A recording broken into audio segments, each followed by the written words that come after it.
El Centro Evangelístico tiene el agrado de presentar Verdades que Transforman. Verdades que Transforman. Principios y valores a la luz de la poderosa Palabra de Dios. Presentado por el pastor Freddy Gustavo Catari. Bienvenidos, bienvenidos.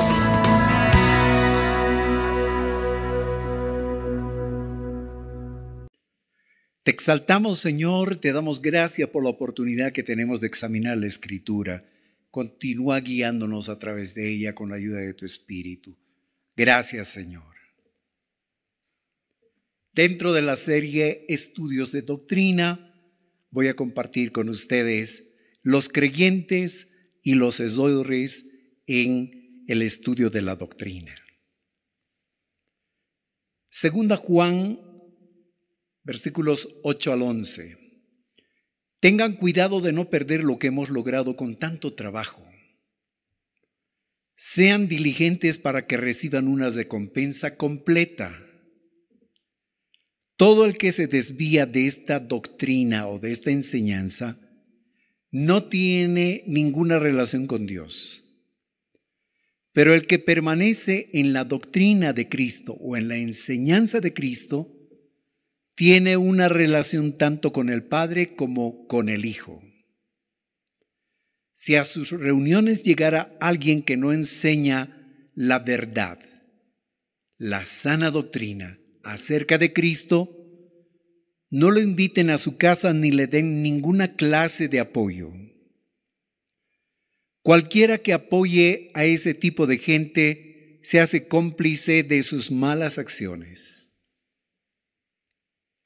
Revisando 1 Corintios 14:26 en la Reina Valera, encontramos esta palabra. ¿Qué hay pues, hermanos? Cuando os reunís, cada uno de vosotros tiene salmo, tiene doctrina, tiene lengua, tiene revelación, tiene interpretación, hágase todo para edificación. Una de las preguntas que nos hacemos es, ¿qué cosas hacían los creyentes de la iglesia primitiva cuando se reunían?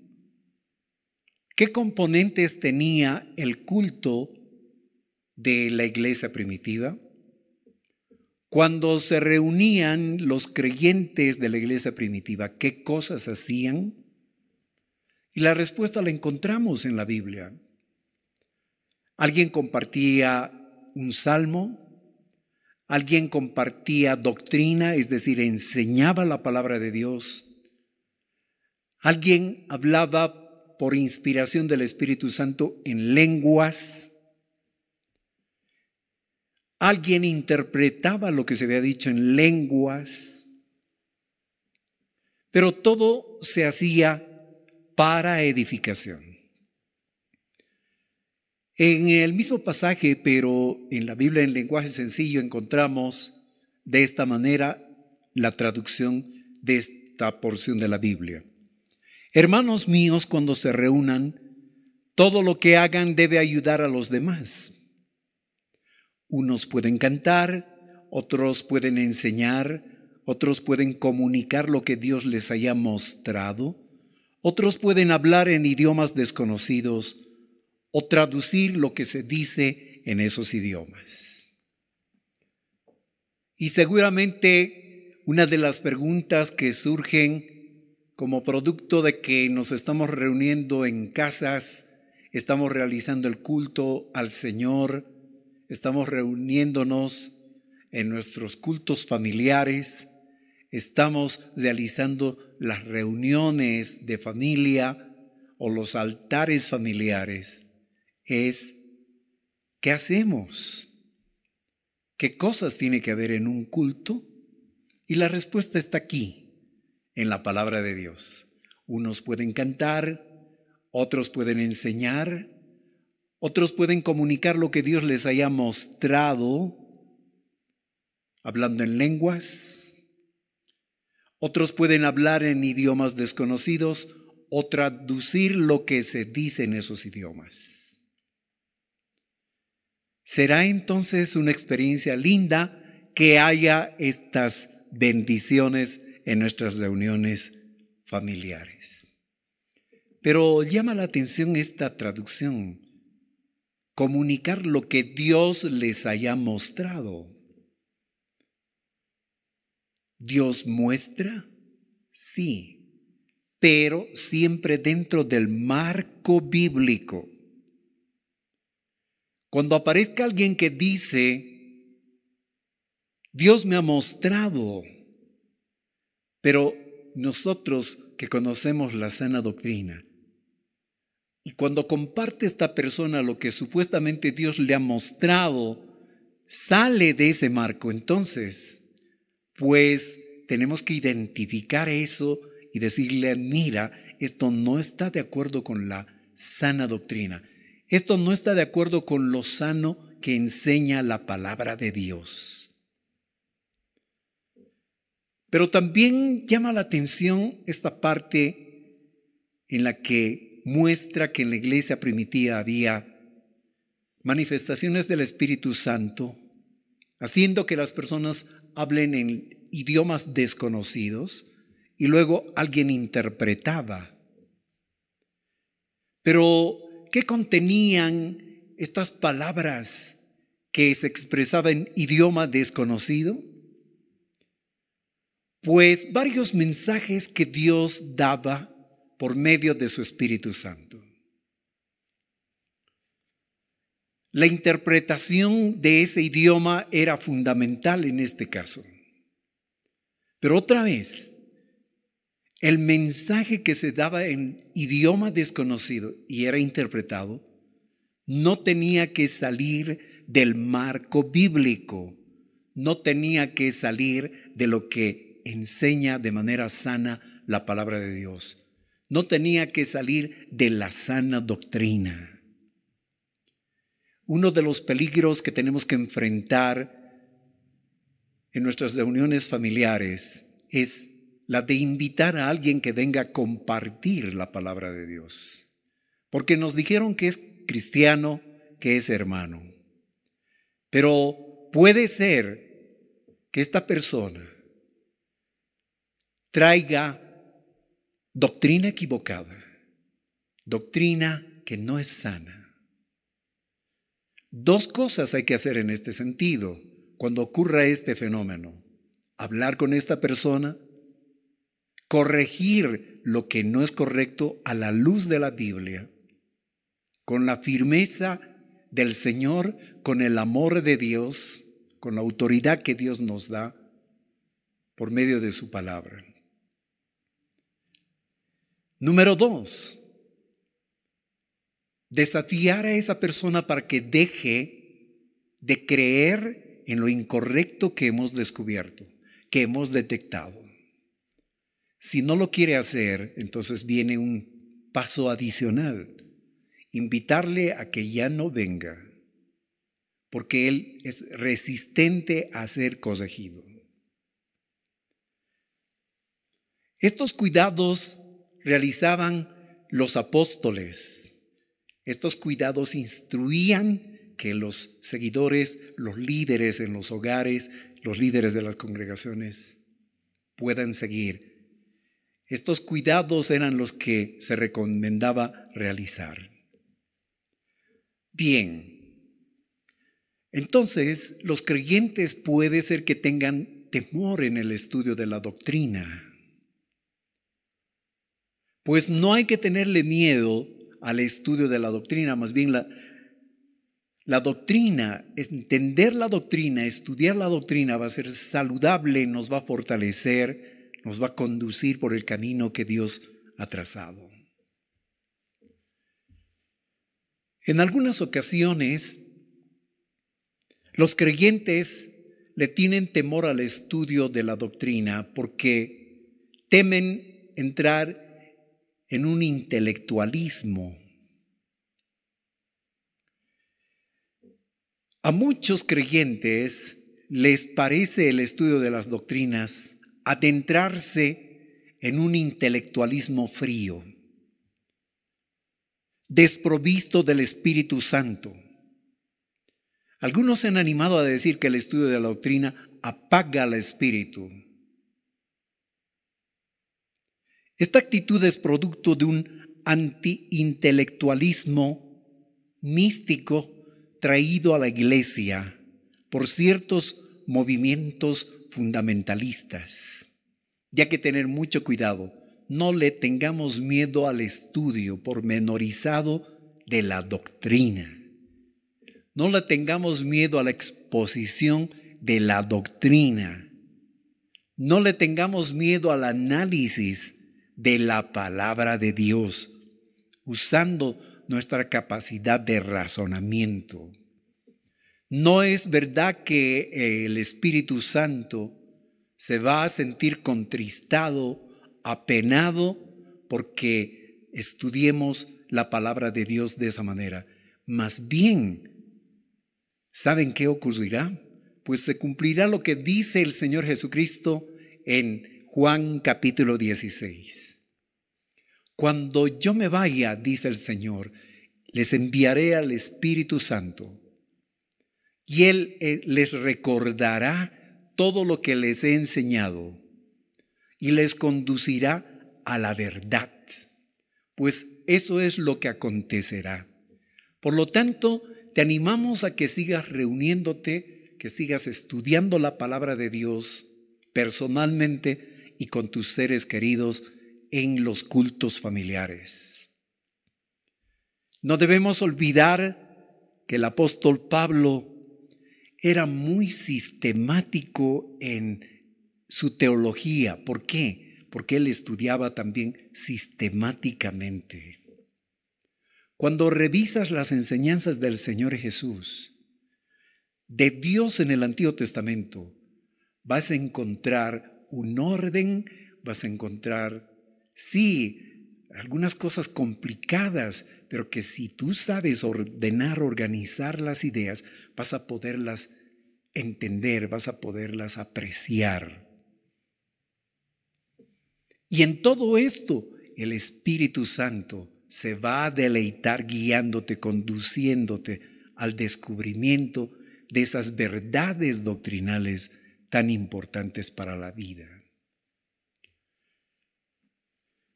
Pero lo que hemos leído en Corintios ha conducido a muchos creyentes hacia el misticismo. No te extrañe encontrar de tanto en algunas congregaciones que varios se han dejado llevar por una actitud mística. Para ellos, la base de la verdad no es la escritura en sí, o si es la escritura, es un pasaje bíblico aislado, un versículo que ellos lo han interpretado de acuerdo a lo que alguien les ha enseñado o de acuerdo a su propio razonamiento, desconectando el versículo de los demás versículos, de lo que dice todo el capítulo, de lo que dice todo un libro de la Biblia y de lo que dice la Biblia en general. Han sido conducidos a una experiencia mística, interna, desconectada del análisis correcto de la Escritura. Aunque esta actitud les parece muy espiritual a este tipo de personas, pero revisando cuidadosamente vamos a encontrar que está basada en orgullo espiritual. Porque es seguro que la persona va a decir, el Señor me ha revelado. Es una frase típica cuando encontramos este tipo de personas místicas. El Señor me ha revelado. Y cuando tú le dices, pero mira, tú estás interpretando este versículo bíblico desconectado de lo que dice antes y lo que dice después. Y no quiere hacer este análisis, y no quiere hacer esta revisión de todo el capítulo, todo el libro y de toda la Biblia. Es porque esta persona no quiere reconocer que tiene un orgullo espiritual. Y por eso utiliza esa frase de el Señor me ha revelado. Este tipo de personas incurren en un error tremendo de desconectar la verdad bíblica y hacer prevalecer su experiencia. Esta es una creencia antibíblica muy peligrosa que hace mucho daño a la iglesia y ha hecho que la iglesia sea mal vista, que el camino de Dios sea desacreditado.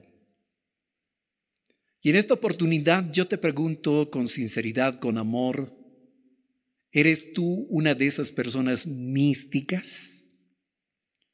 Varias veces te han llamado la atención, te han invitado a hacer un análisis más amplio de lo que tú crees, pero tú has agarrado tus conclusiones como una revelación exclusiva de Dios a ti o a algún líder del cual has aprendido y no has querido salir de esta situación hasta este momento, pues yo te animo a que orando, clamando a Dios, rindiéndote al Espíritu Santo, pongas sobre el altar del Señor esas tus ideas y abras tu mente para estudiar más la palabra de Dios.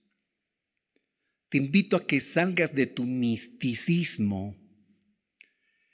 Te invito a que tú puedas salir de ese querer hacer prevalecer tu experiencia sobre la doctrina del Señor, sobre la palabra de Dios. Estás haciendo prevalecer tu experiencia y estás colocándola por encima de la palabra de Dios, por encima de la doctrina. Y esto es dañino para ti, dañino para tu familia, dañino para la iglesia y dañino para la sociedad. Creyentes místicos. Pero por otro lado también hay creyentes pragmáticos o pragmatistas. Se basan en la experiencia. Llegan a afirmar que lo que practican da resultado y por lo tanto debe ser asumido como verdadero, debe ser incorporado como doctrina, como algo que tiene que ser creído y practicado también por los demás. Su pensamiento es este: yo lo hago, resulta, funciona y por lo tanto es doctrina correcta. Es doctrina que tenemos que asumirla también como verdadera y como doctrina de Dios. Son pragmatistas. No olvidemos que el pragmatismo es una teoría filosófica, según la cual el único medio de juzgar la verdad de una doctrina moral, de una doctrina social, de una doctrina religiosa o científica consiste en considerar sus efectos prácticos. Resulta, por lo tanto, es verdadero. Tiene resultados, por lo tanto, hay que asumirlo como correcto. Pero hay tremendo peligro en esto. Para el pragmatista, no importa lo que él cree y practica. No importa si lo que cree y practica es bíblico. Lo importante es que funciona. Este es el tiempo en que los que han estado creyendo en esas enseñanzas respecto a que el ser humano puede hacer pactos con Dios, revisen su posición. Este es el tiempo en el cual Dios está desafiando a muchos en las iglesias a que revisen lo que estaban practicando y que decían funciona y estaban haciendo creer como que es doctrina de Dios. Estaban haciendo creer que es algo correcto. Lo revisen a la luz de la Biblia y con humildad, con sinceridad, reconozcan el error y renuncien a esas prácticas, a esa creencia pragmatista.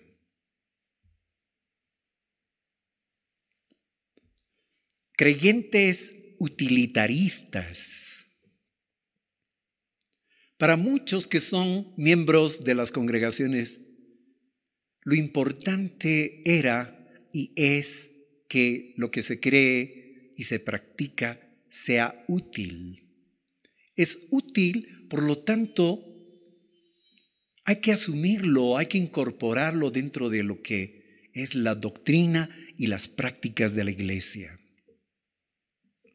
Pero no debemos olvidar que el utilitarismo también es parte de las ideas de una corriente filosófica, según la cual lo que es útil es bueno y por lo tanto el valor de la conducta está determinado por el carácter práctico de sus resultados. Antes del confinamiento por la emergencia de salud que estamos enfrentando ahora, no era extraño encontrar casas, casetas, kioscos a donde acudía mucha gente de las iglesias para consultar con ciertos hermanos y hermanas que decían que podían predecir tu futuro, que te daban consejos respecto a lo que tenías que hacer, porque en el futuro Dios supuestamente te había reservado algo. Qué bueno que esos lugares se hayan tenido que cesar, pero es muy probable que de manera clandestina continúen funcionando. ¿Cuánta gente ha acudido a esos lugares? ¿Cuánta gente ha ido a esos sitios? Y por supuesto, esas consultas, esos accesos no son gratuitos, porque esas personas cobran. Pero cuando uno les llama la atención, ellos dicen, pero es útil, la gente se beneficia. Pero la pregunta debería ser, ¿está dentro del marco de la sana doctrina, de la sana enseñanza? Porque no olvidemos que tenemos un enemigo espiritual, un enemigo invisible, que mezcla las verdades con mentiras, o que hace aparecer las mentiras como si fuesen verdades. No olvidemos ese enemigo invisible que es experto en el engaño y que hace creer a la gente que porque es útil, es correcto, es bueno. Pero qué bueno que Dios esté obrando porque ha detenido, por lo menos de manera parcial, y ojalá que fuese de manera total, para que la gente que ha estado involucrada en este tipo de cosas reflexione, medite, corrija. ¿Has estado aconsejando a algunos creyentes de la iglesia para que acudan a este tipo de lugares? Pero pasando a otro punto relacionado con el utilitarismo, ¿te has dado cuenta que durante los meses pasados y los años pasados, la iglesia cristiana se ha visto seriamente afectada y el camino de Dios ha sido mancillado porque se han realizado prácticas que han estado inclusive salidas de lo racional y mucha gente involucrada en esto, líderes aparentemente cristianos involucrados en estas cosas, ofreciendo ciertos productos, entre comillas, milagrosos.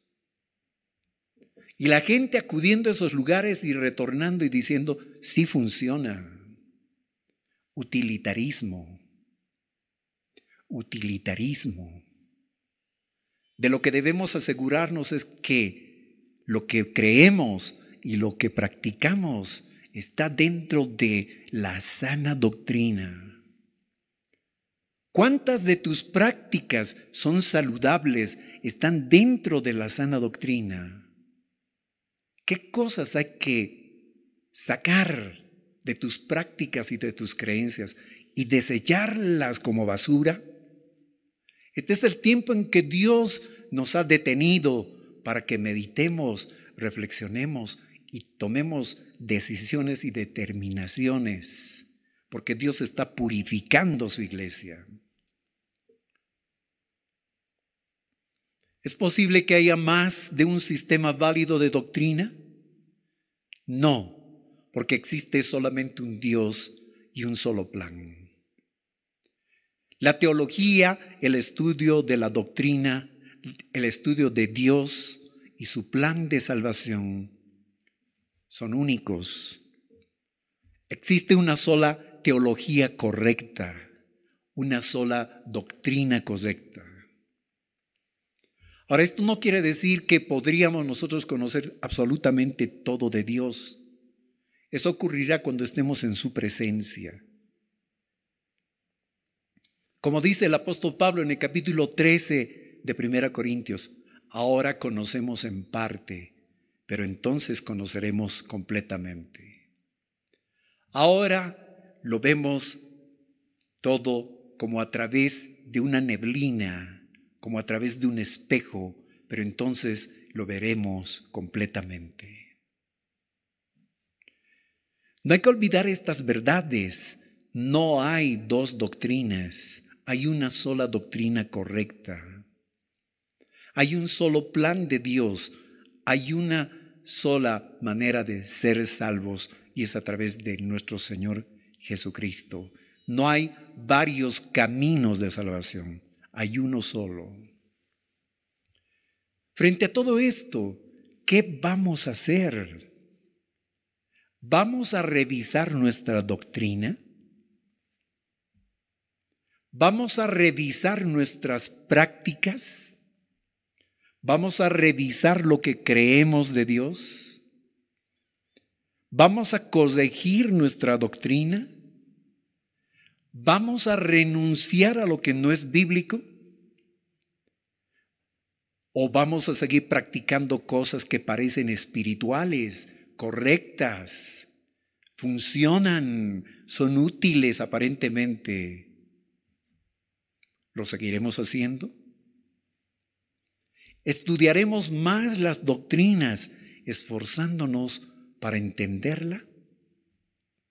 Tremendos desafíos los que tenemos.